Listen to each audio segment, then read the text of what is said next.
You want to introduce? Because this is a new show, isn't it? Well, what is the show exactly? I have no idea. This is your show? Our show? Our show, dude. Our show? Mm-hmm. I wonder if I can add you as a co-editor or something on my Anchor.fm. You know Anchor, right? Barely. So Anchor, it's so easy. You just set up a thing, you make a thing, and then you do a thing. And then you go in there and you upload an episode, add details, and it distributes it to other platforms for you, except YouTube. Yeah. So it puts it on Apple Podcasts, Spotify, and like one or two other ones that are major that I don't remember. You familiar with Transistor? I've never heard. It's another podcast hosting site. I use it all the time at work. It's the same thing where you have to like kind of apply for it. And not apply for it, but like send it in, and they'll like review it or something. So okay, so you tell me what you think we should do. We could put this in Imbeciles Incorporated. We could, or we could just make a whole new name. If you don't like Imbeciles Incorporated. Oh, I love that name. That name is awesome. But I mean, all right, let me show you the art. I know we're recording. Gosh darn it! I mean, bloopers. Imbeciles Incorporated. There's like a 20-minute limit on that. First episode I made with a friend. We talked about how nicotine sucks, and we talked about sports and what greening out is. Did you decide that before? Yes. It was a 30-minute episode. Here's it. That's Isn't funny. that great? That's fantastic. I think what we should talk about, and this might actually go into the actual episode itself. Let's start with creativity and then just go off from there. Creativity. Like, what you do. What What you do, personally. Like, composition. Like, creativity in its most purest form is just self-expression, right? You put together something, or you assemble things together inspired from other sources into something that is uniquely your own. Mm-hmm. So you recently, and we're starting, by the way. We are starting. We started however long we've been for the last 3 minutes. No need for intros. No. We'll do that later. They know who we are. Okay, that's true. So you had your senior recital, I was there. It was fantastic. Tell us a little bit about that, like how you felt during the recital and like what you were thinking, like during, before, or after all the things. Yeah. Well, before, I had been looking forward to it for, I don't know, months, because it was just a big deal. It's like, senior recital. This is like part of the finish line thing for me, part of the end journey of, my degree, and I'm totally excited to graduate because I'm tired of school, absolutely jaded out of my mind. Join the party, dude. Join it. But another reason that I was so excited for it is because, it's a recital with all my music. Mm-hmm. And that's totally different because, up to that point, all the recitals that my music had been part of was just the studio. So, like, I'd have one or two works, and then it'd be other people's. Man, I sound like, finally me. Back in my day. Yeah, right? I gotta stop saying No, you're good. It's a bad habit. It is a bad habit. Yeah. It's fine. I'll fix it in post or something. Thinking. Yeah, so just really looking forward to it. Really excited to see how people react to, my music, and the various things that I've created. A couple quartets, woodwind trio. First one, by the way. Really? Yeah, I didn't know what I was doing, and I learned some things about the instruments while writing it. Mm-hmm. For example, the flute is it's a straight tube, obviously, but with the oboe, it's a reed, there's back pressure. And because of that, they can hold notes way longer than a flute. And that's also comparable to bassoon as well, because it's a reed. And that's kind of the extent of my knowledge, really. But so that's what, I wrote it in a certain way so that there would be plenty of space to breathe. And we talked about it with the players, and they said, yeah, it was pretty good. So felt pretty good about that. Like first woodwind piece, apparently I did a pretty good job. Mm-hmm. So that's nice to hear. But anyways, during the recital, totally excited to see, maybe a little bit nervous, at least in the beginning. Because I was just, my heart rate was just not, you'd think my heart rate would be going while I was standing and talking to people on the stage, but it was totally calm. Yeah. But my thoughts were just a little slow, and I kind of didn't really plan exactly what to talk about. Kind of just winged it. It worked. I knew I was wanted sitting to. right there. I'm like, this is. I knew I wanted to explain, the order, why I ordered it that way. Mm-hmm. But then when I sat down and the players came on stage, I was like really nervous. I don't know why. And then I relaxed. Yeah, like it's good to have some nerve, but because then that pushes you in like a good mindset, if you know what kind I mean? of a positive nervousness. Exactly. Yeah, I see what you're saying. Like, yeah. There's like the nervous that I'm feeling right now. Where I'm just like shaky, blah, blah, blah, because I never socialize with people. Performance. Exactly. Like I've been on, like I was in choir in college and high school. I think you know this. And like the first performance of every year, I'm just like, but like let's say when I graduated, I had the nerve you were feeling, but it's like, okay, we're here. We're going to finish this, and we're going to see what happens. So. Exactly. Yeah. Close to the finish line. Mm-hmm. You're almost there, dude. Yeah, seriously. Oh, I'm so tired. I'm so tired. Ugh. You graduate in May, right? I think. You think? Just this next semester is the last one. Mm-hmm. Should be. It better be. You're almost there, dude. So, shifting gears a little bit. So we're both fairly creative people. You dabble in more, I guess, music. I mean, correct me if I'm wrong. Like you've done some video stuff. A little bit. Not really. Like, what's your? How do you keep those creative ideas just not fresh? Because like I try to come up with ideas for like. Is it cool if this actually? Hang on. Is it cool if this goes on my channel? Yeah, right? I don't see a problem with it. Anyway, so I try to come up with ideas for my channel, for instance, but I can't seem to do it because it's like every time I write down an idea, I'm like, this is the greatest thing ever, and then like 5 minutes later, it's just like, this sucks ass. I'm like, what? Are you kidding? So it's like, well, how do you keep that like? How do you not get discouraged? There's a thing about that I've learned, where you come up with an idea and then you think about it, and you, I don't know, I suppose you step out of your own mindset and try to look at it through someone else's lens, and then go, oh, well, this is just a terrible idea then. That was stupid. But that is your first folly, I want to say, in your creation process. When you prevent an idea from coming into fruition just because you think it is not a good idea, I mean, that doesn't mean someone else would think it's a bad idea. Like maybe that's another indicator that someone else might love that idea.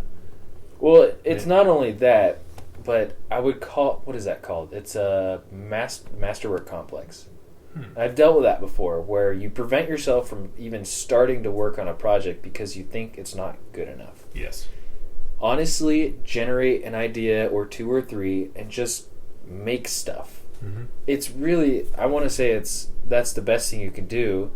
And I read somewhere, and I think this could be comparable to other fields of creativity, where in terms of composition, music composition, you just spend 10, 20 minutes a day making something with the expectation that you're going to delete it.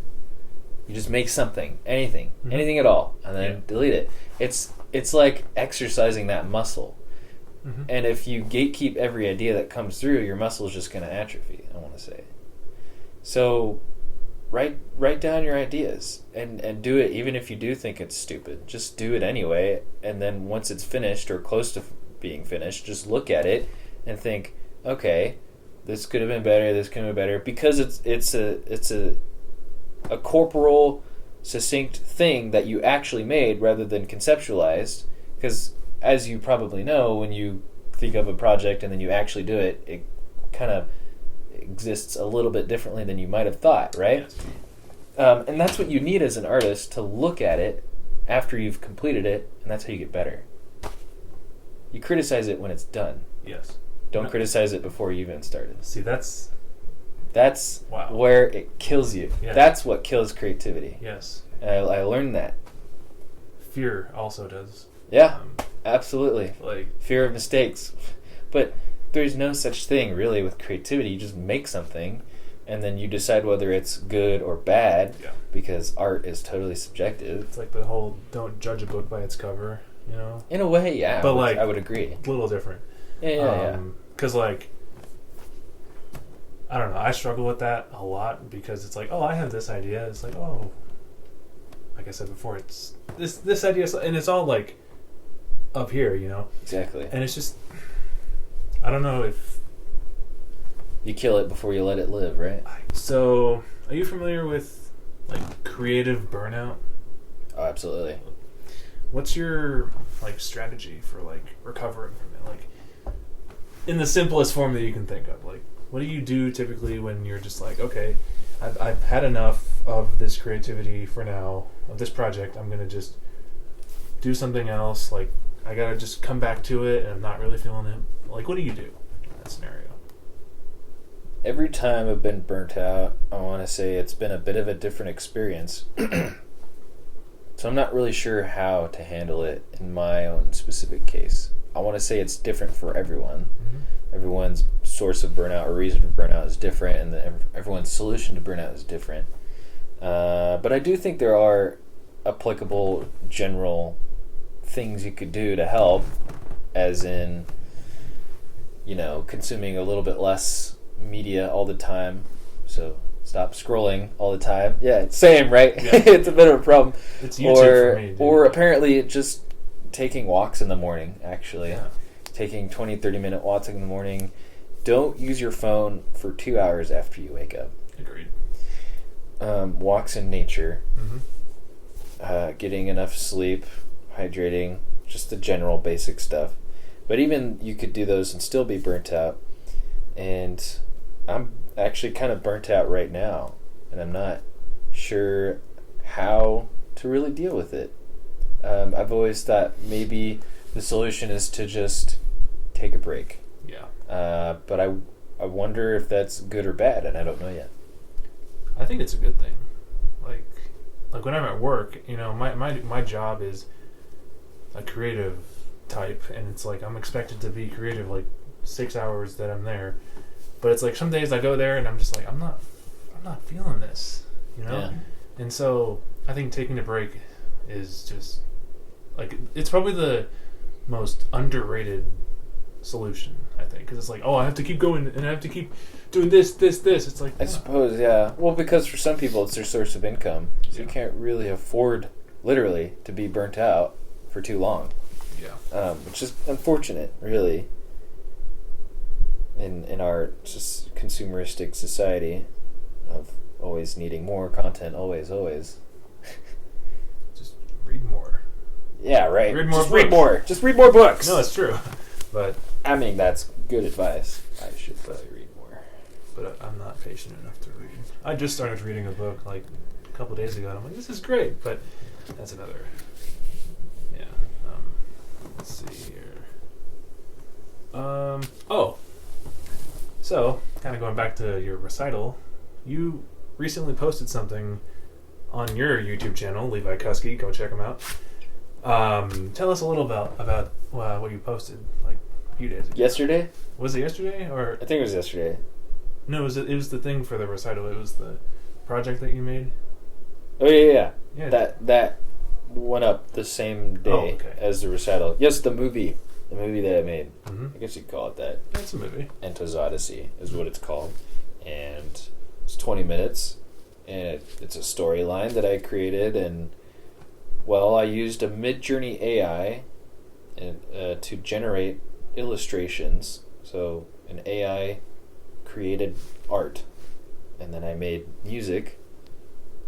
So the illustrations depict the scene, the visual aspect, while there's music carrying the story along, and then there's some narration and voice acting a little bit in there, and it plays along kind of like a movie. Or I was speaking to someone and they said I could see this being animated, which yes, it could easily have been animated, but I mean, hiring animators is expensive, And I didn't have money. Still don't have money. Me neither. But, you know, I thought, hey, maybe it's a good idea to use AI art because it's kind of starting to explode in popularity a little bit, right? Mm-hmm. And so I started generating art with Midjourney, you know, and I believe I explained it at the recital, Mm-hmm. how it works, because not everybody, I guess, understands. Well, basically you depict what exactly you want to be generated or illustrated using text. You kind of describe it, and then you can add modifiers or stylistic tags to point it in the direction you want it to. Like if you want it to look like a Van Gogh painting, you could easily. Actually, I used Van Gogh as a weight in one of my prompts in one of the images, and it really does look like a Van Gogh image. Really, just one of the images of just space galaxies or whatever. And that's it. You know, some images took 5 minutes to generate. Some images took 5 hours, genuinely, because, you know, they're still working on the AI. It's not the best ever. Like, it keeps getting better is what I'm saying. Yeah. You know, you could compare the current version to the version it was when I started using it in last July. It's definitely a lot better. It can be kind of opinionated depending on what you're trying to generate. But basically, I think it's a really powerful tool. And apparently I've inspired some people, and that's nice to hear. I hope I've inspired you. No, as I said over text to you at some point, yeah, you have. So I want to hear about that. What ideas have, you know, started filtering out in your mind from that? You know, what kind of popped your mind, or you just feel inspired, but you haven't exactly generated an idea from that just yet. So you mentioned that the movie that I made really inspired you, and I got that same comment from a few other people, which is really nice to hear. But it makes me wonder what exactly, you know, inspired you to do. Do you just feel inspired, but you haven't exactly created ideas from that, or were ideas popping at you while you were watching it? Or I want to hear. Like the inspiration, while it did come from the video, it also came from like just your recital in general, because like full disclosure, I've been kind of just going through some crap these last couple months. Not these last couple months, but like I haven't been like feeling creative lately, you know. And when I went to your recital, I was just like, oh, this a friend of mine just doing his thing, and that's awesome. When I was like watching them perform and like watching the video, I was just like something like reignited in my mind. I was just like, you used to be creative and like passionate about that sort of thing. It's like, what happened? And so I guess while I was kind of there, I was just like, okay, well, I forgot why I do this stuff, you know. And it was just like, I'm talking to myself on this one. Don't forget to don't how do I say this? Remember the reason why you do something. Like, I've forgotten why I was so passionate about like video and stuff like that, and that's partly why your video inspired me, because it's like, oh well, partly because if he can do it that well, I might add, I can do something like that too. Absolutely. You know, it's like, okay, we're getting the ball rolling again. We're like, let bygones be bygones, you know, just go. So that's kind of what. So really, it was kind of a wake up call. A wake up call from a dormant state. Yeah, I see. Yeah. I've been in that state for months, but anyway, that's relevant. But keep going. Well, I mean, I'm curious what ideas have come to you as a result. I've not just like the ideas, but just like the creativity in general. And that's why I asked you about creative burnout, because it's like being in that, what was the word you used, like a dormant state or something like that. Dormant state, yeah. Being in that dormant state really, like when you're like depressed, or it can be bad. Yeah, and like you don't feel like yourself, you feel like a zombie. You're not living life, you're just getting by, you're slogging through. Yeah. But I just, the inspiration that came to me was just like, okay, well, forget all the crap that you've went through, and I'm not talking to you in this case. Maybe I am, but like, forget all the crap that you've gone through. It happened. Who gives a shit? Pardon my French. Like, you're more than that, you know? And it's like, time to just wake up and just, regardless of how bad it feels, and trust me, it felt so bad, just keep going forward. Absolutely. So that's kind of, so your recital, in a way, like, re-sparked it. And I was trying to spark it for a little bit, but I just couldn't. And what were you trying that didn't work? Junior mints. Like, Yeah. I was trying to just do various ideas, just without actually, like, thinking they're good ideas. Like, I would come up with a couple mediocre ideas, but like we were talking about, like, when we first started recording, I think I was shutting down the idea before it was even developed. And I would just multiply that by like 1,000,000, and it's like, no, that idea sucks. It could have been the best idea ever. I thought it sucked, personally. Well, different scenario, but I guess it just like rekindle it, you know.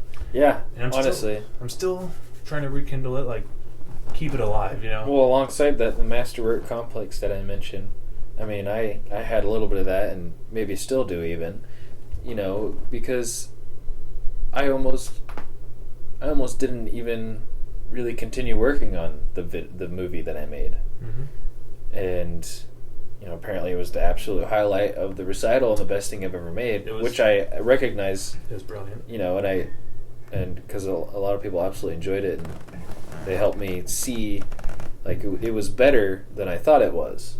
Because I thought, oh, it's just the thing that I made. Because, you know, I'd spent hours and hours working on it, so I got so used to it, it's just a whatever now.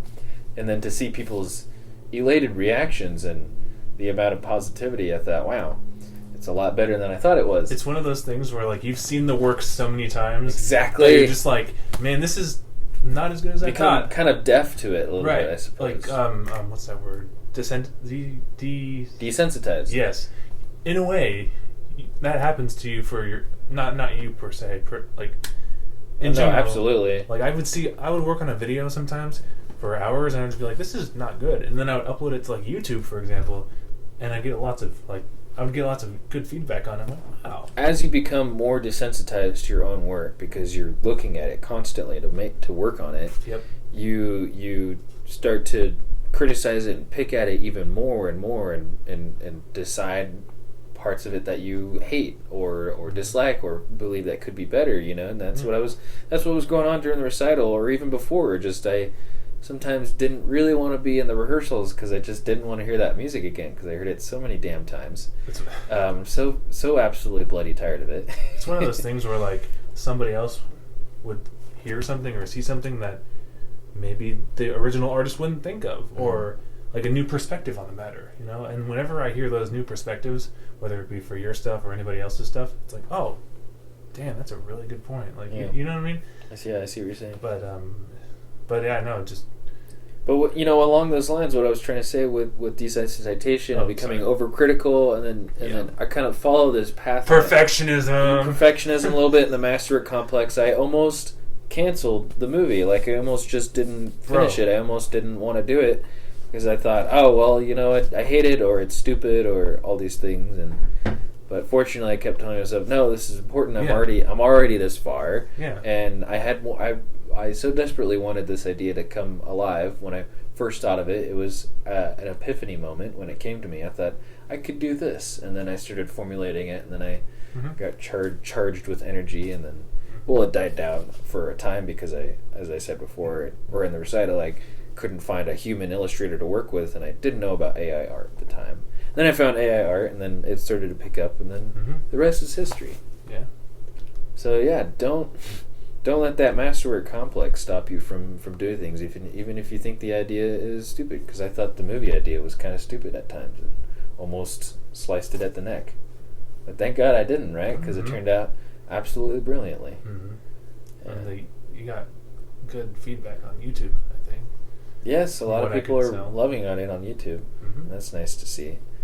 I gave it to a digital marketer, and so I'm starting to get some views. Really? Because I just want people to see it. Yeah. I don't think I'm ever going to be like YouTube famous and be able to get a living from that or get enough subscribers and viewers to get money and live off of that. But I mean, that would be great. Oh yeah. I don't think that'll happen to me. I'm still working on that right now. Right? I don't think that'll happen to me. But the reason why I want to market it is just because I just want people to see it and enjoy it. Yeah. And that's it. That's really the thing with my music anyway. I just want people to enjoy it. That's why I would say people do, is because I design it to be enjoyed. Like when it comes to, like, when I make art, I don't make it for other people. I make it for myself because I love it. Mm. If I make something and I'm not entirely in love with it, I've been there. It's hard. It's not easy. But like once you have that one thing that you're just like, okay, here we go, post it, and the rest is history. Yeah. So I just realized I forgot to close that window. Oops. It's fine. But, I'm sure the viewers won't mind. No, they don't care. But yeah, just and I haven't gotten this far yet, so I don't know what we're. You know what? Let's actually cap it off here and maybe start a new one. Sure. Or something. Levi, where can they find you? At Levi Kuskie, LeviKuSkie. Search that on YouTube, you'll find me with the @ sign. That's my YouTube handle. Or just put it after youtube.com/ Put it on the screen. Just put on text right here. Right here. Track it. The tracking, Tracking, yes. Alright, well. See you later. Bye.